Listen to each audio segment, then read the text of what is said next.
Si tu étais un dictateur, serais-tu bienveillant ou malveillant? Chamath Palihapitiya, appelé le dictateur par son cercle proche d'amis besties, montre les deux facettes. C'est le gars qui se fait appeler le roi des sociétés d'acquisition à vocation spécifique et qui a fait perdre des millions aux investisseurs. Il a obtenu de mauvais résultats à l'enquête de la Securities and Exchange Commission, ce qui a fait chuter l'action de plus de 40% cette année. Le gars qui se fiche complètement des Ouïghours en Chine. Soyons honnêtes, personne ne se soucie des Ouïghours. Tu en parles parce que ça t'importe, et je trouve ça bien, mais la plupart d'entre nous ne s'en soucient pas. C'est une vérité dure. Tu es en train de dire que tu t'en fiches, pratiquement. Je te dis une vérité dure et laide. Parmi mes préoccupations, c'est en dessous de ma limite. Mais c'est aussi le gars qui nous met en garde contre les effets des réseaux sociaux. Nous sommes récompensés par ces signaux à court terme, des cœurs, des likes, des pouces levés, et nous confondons cela avec de la valeur, et nous le confondons avec la vérité. Et en réalité, ce n'est qu'une popularité factice et fragile. Et le gars qui dénonce sans honte tout le paysage du capital risque en public. Le capital risque, c'est essentiellement juste une bande de lâches sans âme. Nous allons jeter un œil à l'un de mes modèles personnels, l'ascension météorique. Et appelons cela la chute de l'unique Chamath Palihapitiya. Et ce que nous pouvons en apprendre. Quand j'ai entendu parler de l'histoire de Chamath il y a longtemps, je me suis dit, intéressant. Soit ce gars a une chance incroyable, soit de moins probable, c'est un génie quasi divin. J'essaye, parfois ça ne marche pas, parfois ça fonctionne plus ou moins. Globalement, ça a bien marché.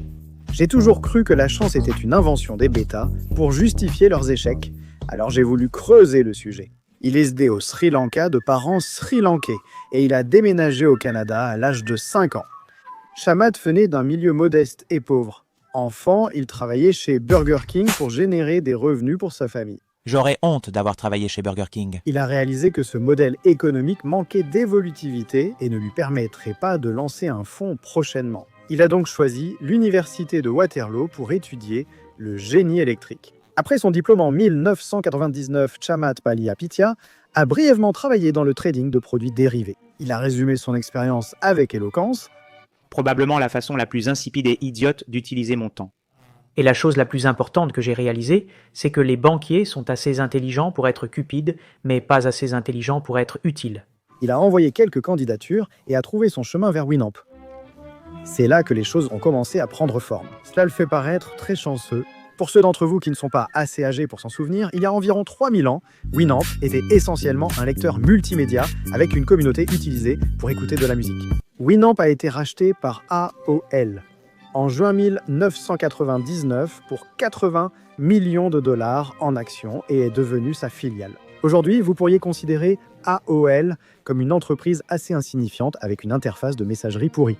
Détrompez-vous. À l'époque, AOL, également connu sous le nom d'America Online, était le poids lourd des grandes entreprises technologiques. Ils étaient un géant avant que ce soit à la mode. Ce qui était déjà simple est devenu encore plus facile. Facile à installer et à utiliser. Tous ceux que je connais l'utilisent. Email. Et il était là. Chamath s'est retrouvé au cœur de la grande technologie, réussissant exceptionnellement bien et devenant le plus jeune vice-président de l'entreprise. Pour les non-résidents américains, un vice-président n'a rien à voir avec Trump ou Obama. En réalité, c'est un cadre supérieur dans une organisation qui rend compte directement au président-directeur général. Donc c'est un poste très élevé. Mais en 2005, il a quitté AOL avec un certain nombre d'enseignements importants. La leçon à retenir de cela, c'était deux choses. Premièrement, la plupart des gens dans la plupart des entreprises sont vraiment nuls. Et cela s'est manifesté de façon importante chez AOL. Donc j'ai appris toutes les choses à ne pas faire et honnêtement, cela représentait probablement 90% de mes apprentissages. Enfin, 10% servaient à renforcer des acquis de chez Winamp. Ce qui concerne vraiment la valeur fondamentale du produit et ce que cela signifie de créer une véritable connexion avec quelqu'un. AOL lui a permis d'ajouter une marque d'entreprise prestigieuse à son curriculum vitae qu'il pouvait utiliser pour ses prochaines étapes de carrière. Nous ne savons pas si Chamath Palihapitiya a gagné beaucoup d'argent en quittant AOL, mais cela n'a pas d'importance, car tout l'argent qu'il avait gagné jusque-là ne pouvait pas se comparer à ce qu'il allait gagner ensuite. Avant de faire son grand saut, Chamath a rejoint à l'époque le Mayfield Fund, une société comparable en prestige à Sequoia ou Andreessen Horowitz. Ils existent toujours aujourd'hui, mais personne n'en a vraiment quelque chose à faire en dehors d'un petit cercle d'anciens. Leur histoire prestigieuse aujourd'hui, c'est un peu comme le gars timide à la soirée qui travaille chez Renaissance Technologies. Si seulement il savait que tu travailles pour le fonds spéculatif le plus performant, qui a obtenu un rendement annuel moyen de 71,8% avant frais de 1994 à 2014. Oui, mais ils ne savent pas et tu es encore vierge. Mais ça s'améliore. Chamath était toujours sur une série de chances. Ses sens d'araignée lui soufflaient que Mayfield ne le propulserait peut-être pas au sommet du monde. Donc, mon objectif principal maintenant est d'être en position d'agréger suffisamment de capital mondial pour ensuite le réallouer selon ma vision du monde. Il a donc décidé de rejoindre une petite start-up prometteuse d'un an, Facebook. Bon sang. Chez Facebook, Chamath s'est concentré sur 3 aspects. Sa relation avec Mark Zuckerberg, qu'il connaissait via un accord avec AOL, favoriser la croissance des utilisateurs en dirigeant une équipe de croissance interne et en faisant pleurer ses subordonnés. Un geste Sigma, et quel geste ? Sous sa direction, le nombre d'utilisateurs mensuels de Facebook a été multiplié par plus de 105, passant de 55 millions en 2005 à 845 millions à la fin de 2011. Assez drôle, il a ensuite accusé la plateforme de médias sociaux de diviser la société. Les boucles de rétroaction à court terme alimentées par la dopamine que nous avons créées détruisent le fonctionnement de la société. Il a aussi été pionnier d'un des postes de carrière les plus prestigieux dans les startups et la tech. La plupart des gens voient la croissance comme quelque chose de compliqué visant à provoquer des comportements extraordinaires. Ce n'est pas du tout ça. Il s'agit simplement d'une compréhension claire de la valeur du produit et du comportement des consommateurs. Le génie, c'est que Chamath et son équipe ont réussi à condenser le secret du succès de Facebook et la raison pour laquelle les gens aiment utiliser et revenir sur Facebook en une seule formule. Après tous les tests et itérations, vous savez quoi? Quelle est la chose la plus importante qu'on ait apprise? Faire en sorte que chacun ait 7 amis en 10 jours. Et quelle était la récompense? Après l'introduction en bourse de Facebook en 2012, la participation de Palihapitiya dans l'entreprise était estimée à près de, tenez-vous bien, $1 milliard américains. Il a vraiment décroché le jackpot. Je veux cet argent, bordel. Il s'avère que Chamath a choisi les bons emplois exactement au bon moment, à 2 reprises, et a su profiter de son parcours professionnel. C'est statistiquement ce qui vous rendra le plus probablement multimillionnaire. Et je pourrais en faire une vidéo plus tard. Rejoindre une future licorne, mais Chamath n'en avait pas fini. Il avait encore de bien plus gros poissons à ferrer. Je veux être ce méga compounder, un aventurier intrépide, essayant de faire des choses vraiment géniales. Dans le monde, en 2011, il a quitté Facebook et a lancé son propre fonds, Social Capital, avec sa femme de l'époque. Mais c'est là que la météorite a changé de trajectoire et que les choses ont commencé à devenir difficiles. Si vous disposez d'une valeur nette d'1 milliard, que faites-vous? Vous voulez investir et la faire croître. Mais investir tout votre propre argent est risqué. Alors vous levez un fonds. Vous mettez une partie de votre propre argent dedans pour prouver que vous avez quelque chose à perdre. Et vous levez une énorme somme d'argent. Le reste provient d'investisseurs externes. En 2011, Chamath a fait cela avec Social Capital. Grâce au fonds, il a investi dans plusieurs entreprises, dont Yammer, fondée par son meilleur pote David Sachs, un investisseur software, en tant que service absolument solide, ainsi que Slack et Box. En 2015, le fonds possédait plus de 11 milliards d'actifs au total, dont la majorité provenait d'investisseurs externes, appelés Limited Partners. Le fonds était censé faire certaines choses différemment. Ce vers quoi j'aimerais que nous évoluions, c'est quelque chose qui ressemble davantage à, vous savez, Berkshire Hathaway et au corps de la paix. Essentiellement, tout s'est effondré. La plupart des associés, les dirigeants les plus importants du fonds, ont quitté l'entreprise. Pourquoi? Ce n'est pas tout à fait clair. Mais apparemment, Chamath voulait diriger Social Capital exactement comme il le souhaitait, ce qui était différent de la mission initiale à laquelle la plupart de ses associés avaient adhéré. Vous savez, je pense que Chamath est en quelque sorte le maître de son propre domaine. Oui, donc il se dit, voilà ce que je veux faire. Oui, et donc... Il voulait faire autre chose. Oui, et c'est ça. Nous le respectons tous pour cela, c'est vrai. Donc, vous n'êtes pas en froid, vous vous parlez, vous êtes amicaux. Ce n'est pas un désastre. Je veux dire, ce n'est pas parfait. Ce n'est pas parfait, n'est-ce pas? Aussi, il venait tout juste de divorcer et apparemment, il passait un peu trop de temps de qualité avec son nouvel amour en Italie. Il ne rappelait pas au téléphone et annulait beaucoup de réunions avec les investisseurs à la dernière minute. À quel point travailles-tu dur? Combien travailles-tu? Je veux dire, c'est vraiment brutal. En ce moment, on traverse une période vraiment intense. Aujourd'hui, Shamat dirige Social Capital comme un portefeuille technologique indépendant financé par ses propres fonds en tant que bureau familial.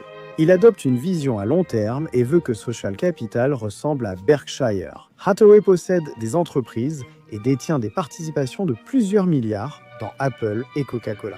Cela signifie aussi que Social Capital n'a pas connu de grands changements ou mouvements récents. À l'exception de ces sociétés d'acquisition à vocation spécifique, les sociétés d'acquisition à vocation spécifique sont vides. Vérifiez. Les entreprises qui lèvent beaucoup de liquidités deviennent publiques puis fusionnent avec les sociétés qu'elles achètent. Cette série d'étapes permet à une entreprise privée de devenir publique sans le travail fastidieux de diligence raisonnable d'une introduction en bourse classique. Moins de diligence raisonnable. Qu'est-ce qui pourrait mal tourner? Shamat a participé à 14 SPAC ces dernières années, ce qui lui a valu le surnom de roi des SPAC. Il y a 2 petits détails que vous devriez savoir à propos de ces SPAC. Premièrement, leurs performances ont été assez mauvaises. Par exemple, examinons 4 de ces transactions récentes.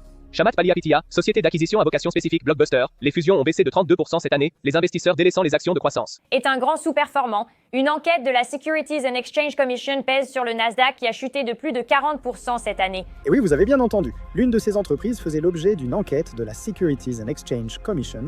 Début février, GameStop était encore en cours.